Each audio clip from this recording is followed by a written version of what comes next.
भारत में उम्र कैद की सजा कितने सालों की होती है? उम्र कैद या आजीवन कारावास का अर्थ ही होता है उम्र भर के लिए सजा। परंतु कई बार आपने देखा होगा या सुना होगा कि उम्र कैद की सजा मिलने पर भी कैदी 14 या 20 साल में रिहा हो जाता है। ऐसा क्यों और कैसे?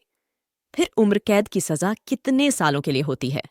आइए इस वीडियो के माध्यम से अध्ययन करते हैं। जब किसी कैदी का आरोप सिद्ध होने पर उम्र कैद की सजा मिलती है तो इसका मतलब उसे ताउम्र जेल में रहना पड़ेगा। परंतु ऐसा सुनने या देखने को मिलता है कि उम्र कैद मिलने पर भी किसी कैदी को सिर्फ 14 साल में ही जेल से रिहा कर दिया गया। क्या आपने कभी सोचा है ऐसा क्यों? उम्र कैद या आजीवन कारावास का अर्थ ही होता है दोषी की जिंदगी समाप्त होने तक जेल में रहना, यानी जब तक अपराधी की सांसें ना खत्म हो जाएं, उसे रिहाई नहीं मिलनी चाहिए। तो फिर कैसे कोई दोषी 14 साल में जेल से बाहर आ जाता है?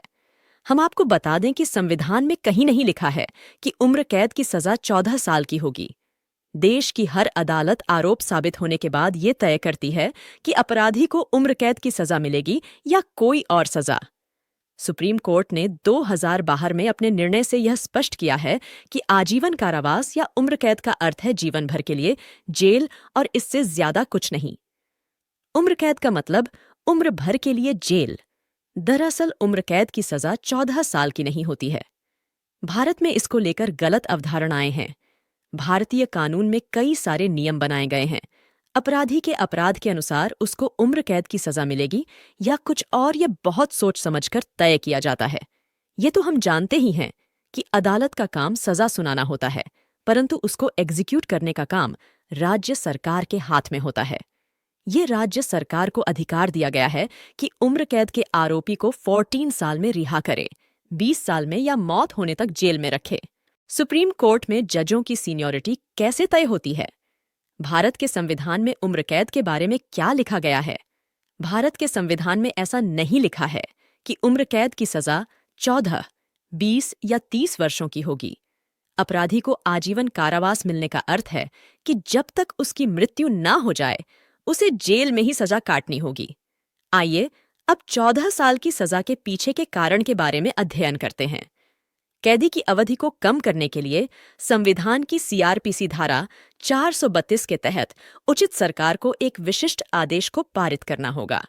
साथ ही संविधान की सीआरपीसी की धारा 433 ए के तहत राज्य सरकार को यह अधिकार मिला हुआ है कि वह कैदियों की सजा को कम कर सकती है या निलंबित कर सकती है। सजा कैसी भी हो, चाहे कुछ महीनों की, वर्षों की या उम्र कैद, राज्य सरकारों के पास उसे कम कर देने की गुजारिश करने की पूरी छूट होती है। कैदी राज्य सरकार की निगरानी में होता है, इसलिए राज्य सरकार पर यह जिम्मा सौंपा गया है। ऐसे में अगर राज्य सरकार उसकी सजा कम करने की अपील करे तो उसे सुन लिया जाता है। इसमें ध्यान देने वाली बात यह है कि उम्र कैद 16 साल या 30 साल या हमेशा के लिए हो सकती है, लेकिन 14 साल से कम नहीं हो सकती है। यह संविधान के द्वारा तय किया गया है कि राज्य सरकार ये सुनिश्चित करे कि उम्र कैद की सजा मिला हुआ अपराधी 14 साल से पहले रिहा न हो। क्या आप जानते हैं कि रिहाई के क्या कारण हो सकते हैं? राज्य सरकार 14 साल के बाद कैदी के चाल चलन, बीमारी, पारिवारिक मुद्दों या इस प्रकार कोई भी कारण जो वाकई सही हो या जरूरी हो, उसके आधार पर उसे 14 साल के बाद कभी भी रिहा कर सकती है। ऐसा कहना गलत होगा कि उम्र कैद या आजीवन कारावास 14 वर्षों के लिए ही होता है। सभी मामलों में उम्र कैद की सजा 14 वर्षों के लिए नहीं हो सकती है। उम्र कैद का अर्थ ही है उम्र भर के लिए सजा।